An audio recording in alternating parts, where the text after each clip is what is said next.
Rocks is always super important, I feel like, in the Chinese culture, and I grew up have a lot of scholar rocks at home too. My dad was just like watering these sometimes, almost feels like a plant. And then somehow you feel when you have a scholar rock at home, you feel like it brings you this calm energy. Every time I go to beach or go to forest or go to anywhere, I would just collect a small bag of stone.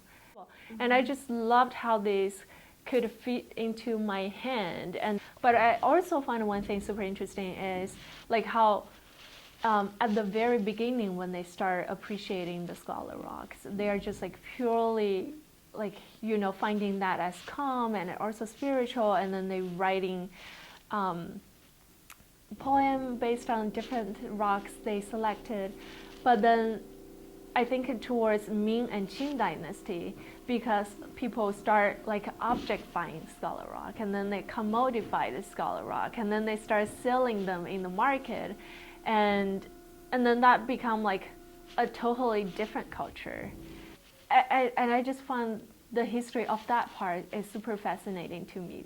That's why I really like to do this kind of show, because it's like totally out of my comfort zone, and it's not something like I would think usually. That just like push me to read and to research and to do this.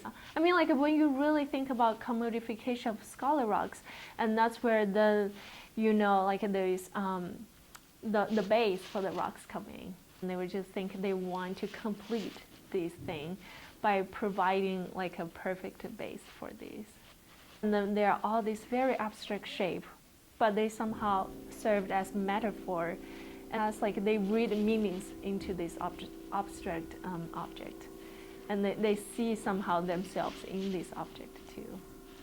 So like it's a totally reflective of your own inner side. As like when you are looking at like a blank canvas, then what do you have within yourself? You could read that on this white paper.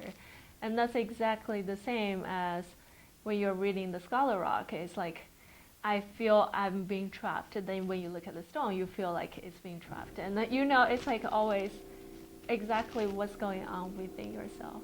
Yeah.